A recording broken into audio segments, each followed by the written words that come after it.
Hay una historia oculta en las páginas de la Biblia que rara vez se cuenta en su totalidad. Una narrativa que abarca miles de años, conectando eventos aparentemente aislados en un único hilo de guerra espiritual. Al observar el nacimiento de Jesús y el intento desesperado de Herodes de asesinar a todos los niños de Belén, muchos se preguntan por qué tanta violencia rodeó la llegada del Salvador. La respuesta reside en una profecía pronunciada en el jardín del Edén, una promesa tan peligrosa para la oscuridad que desató una guerra milenaria contra la humanidad. En el momento en que Adán y Eva pecaron, ocurrió algo extraordinario. Dios no solo pronunció consecuencias sobre la serpiente, la mujer y el hombre, sino que hizo una declaración profética que cambiaría el curso de toda la historia humana. Dirigiéndose directamente a la serpiente, que representaba a Satanás, Dios dijo que pondría enemistad entre ella y la mujer, entre la descendencia de la serpiente y la de la mujer, y que la descendencia de la mujer aplastaría la cabeza de la serpiente, mientras que la serpiente solo le heriría el talón. Esta profecía, registrada en Génesis 3, versículo 15, es conocida por los eruditos como el protoevangelio, la primera promesa del evangelio en la Biblia. Pero esto es lo que muchos no comprenden. En ese momento, Satanás recibió una sentencia de muerte. Se le dijo que alguien nacido de mujer vendría y lo destruiría por completo. La herida en su cabeza representa una derrota total e irreversible, mientras que la herida en su talón indica un sufrimiento temporal. Satanás comprendió de inmediato lo que esto significaba. Su única oportunidad de evitar su destino sería impedir que esta simiente prometida viniera al mundo. Y así comenzó la guerra más larga de la historia, una batalla que se extendería a lo largo de generaciones, tiñendo las páginas de las escrituras de sangre y tragedia. La primera manifestación de esta guerra ocurrió rápidamente. Caín, el hijo mayor de Adán y Eva, asesinó a su hermano Abel. Esta historia se enseña a menudo como una lección sobre los celos y las ofrendas aceptables a Dios, pero existe una dimensión espiritual más profunda que rara vez se explora. La Biblia nos dice que Caín pertenecía al maligno y mató a su hermano porque sus propias obras eran malas y las de su hermano eran justas. Abel era un hombre de fe, alguien a través de quien el linaje de la descendencia prometida podía continuar. Su muerte no fue un simple crimen pasional, fue el primer ataque directo de Satanás contra la promesa de Génesis 3. Imaginen la devastación de Eva al perder no solo a su hijo asesinado, sino también a su otro hijo, que era el asesino.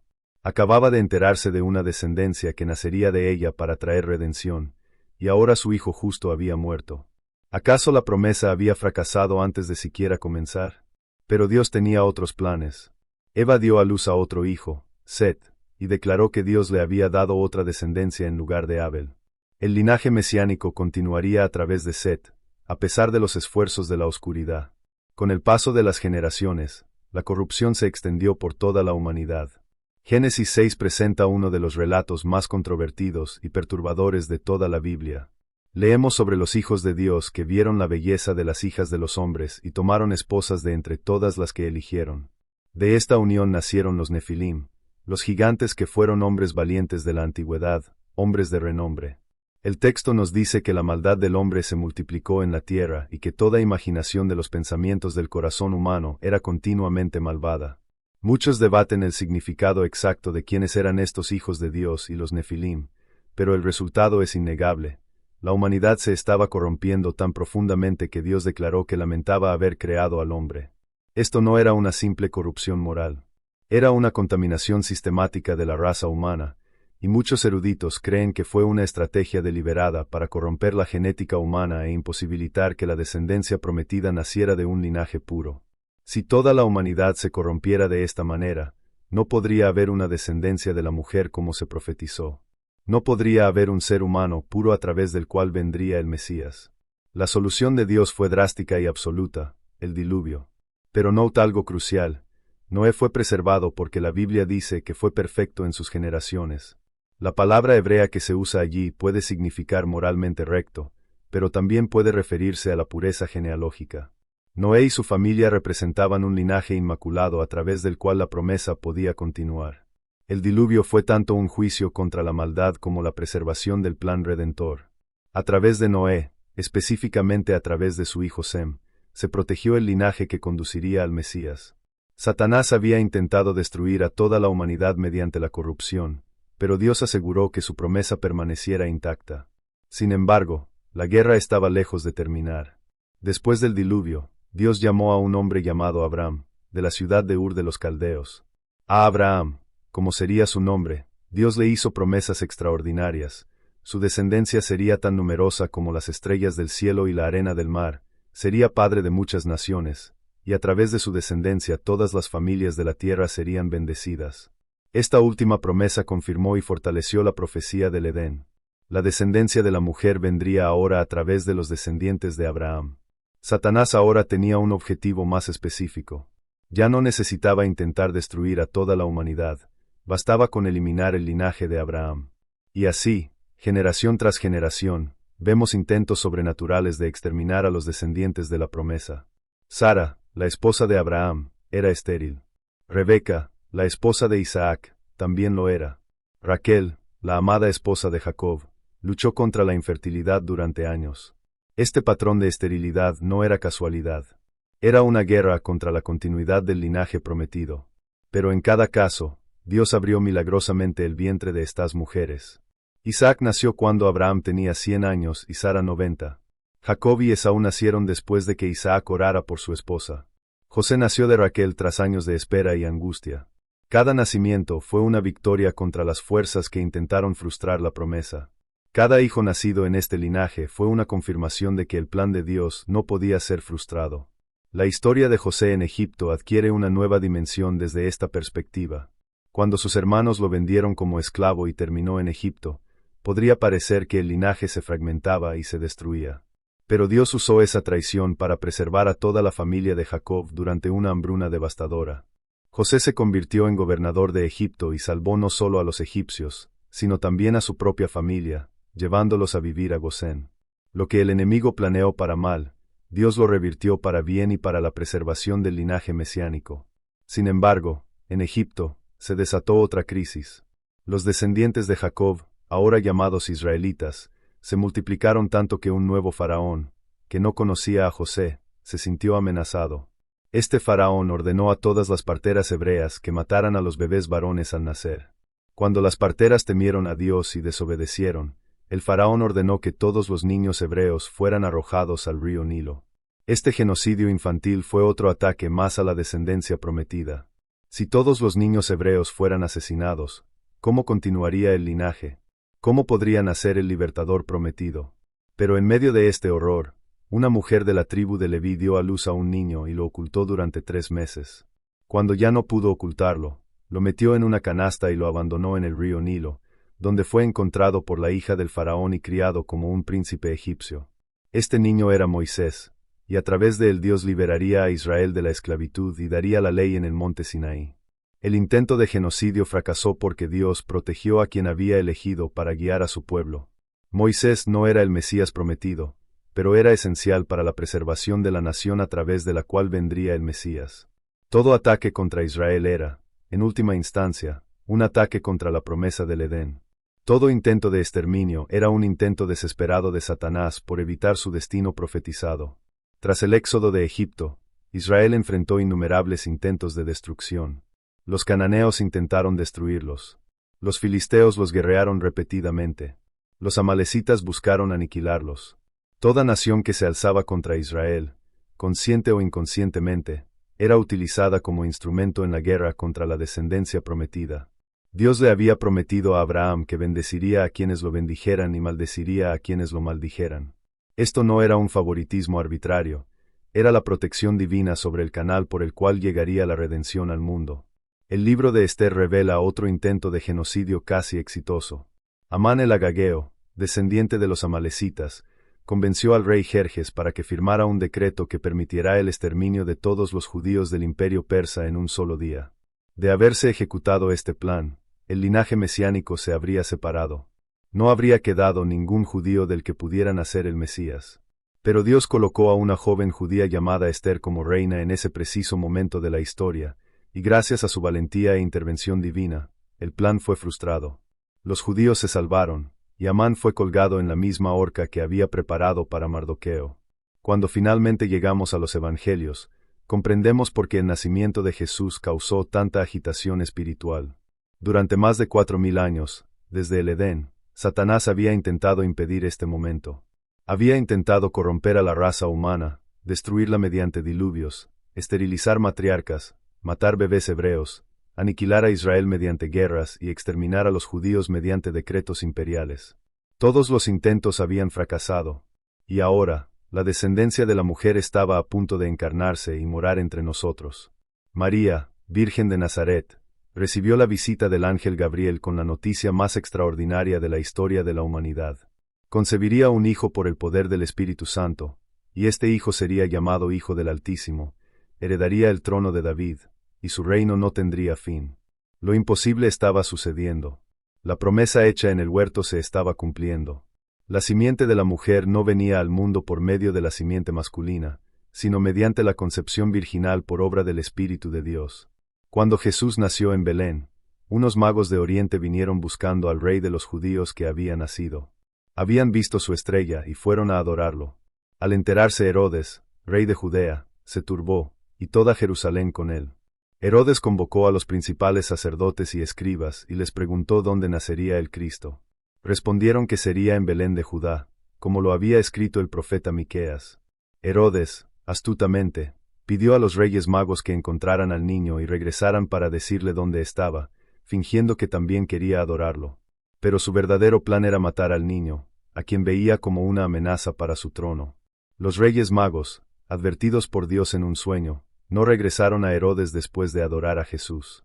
Cuando Herodes se dio cuenta de que había sido engañado, su respuesta fue monstruosa. Ordenó la masacre de todos los niños varones de Belén y sus alrededores, de 2 años o menos. Este evento, conocido como la masacre de los inocentes, fue la culminación de milenios de guerra contra la descendencia prometida.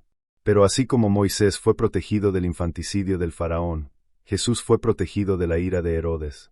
José fue advertido por un ángel en un sueño y huyó con María y Jesús a Egipto, donde permaneció hasta la muerte de Herodes.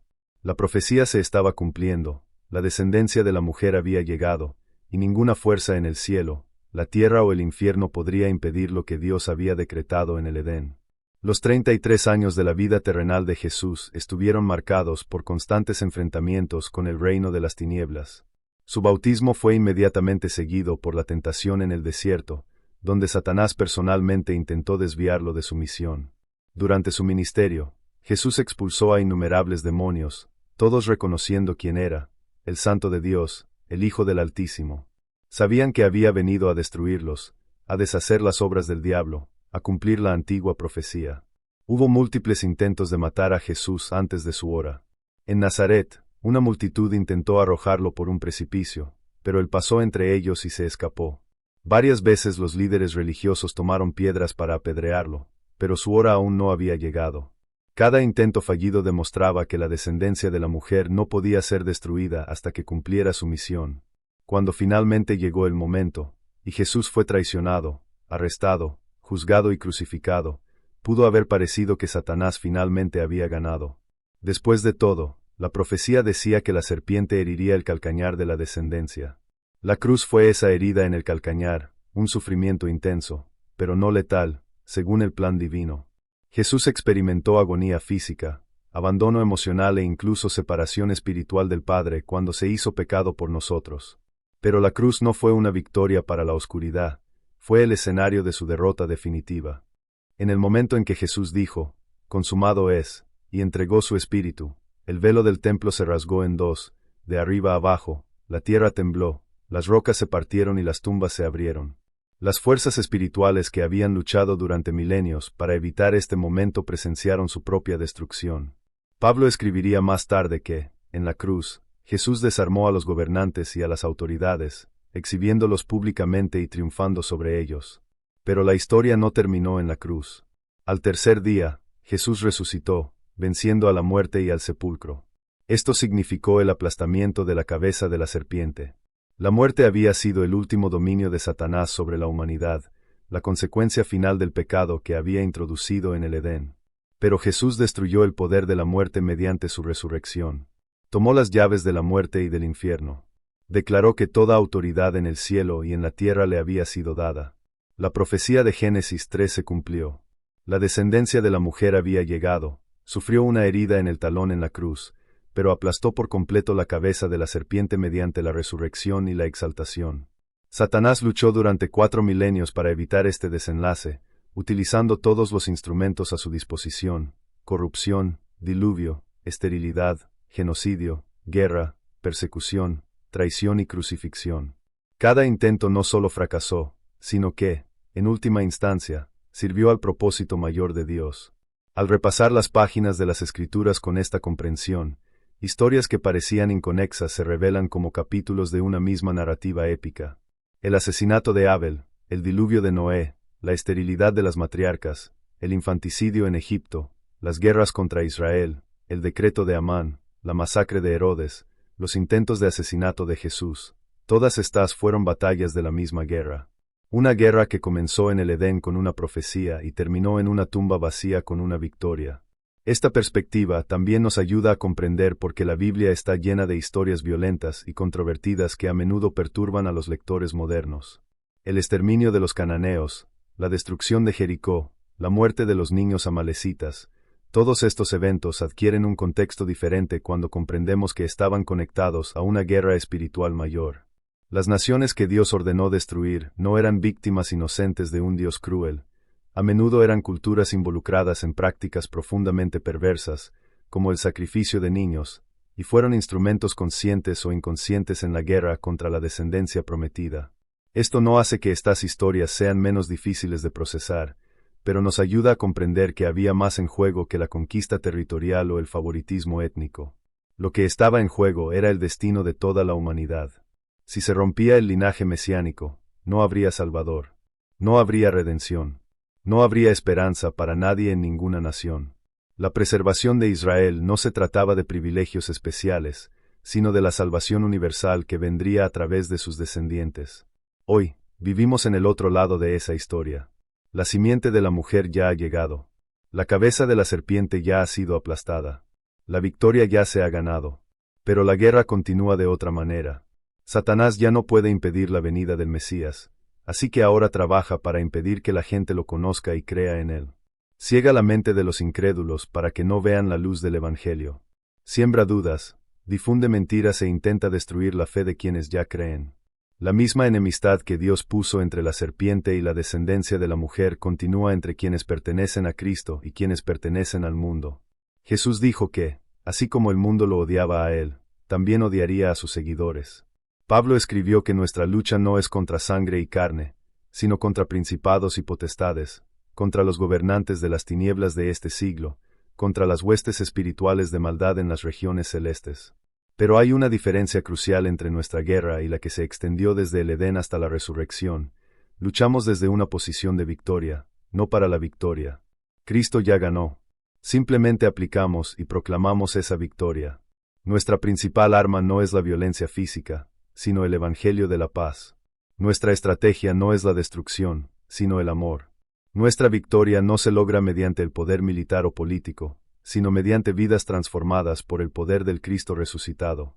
La profecía que ha sido borrada u oscurecida por siglos de interpretaciones erróneas e incomprensión es, en realidad, la clave para comprender toda la narrativa bíblica.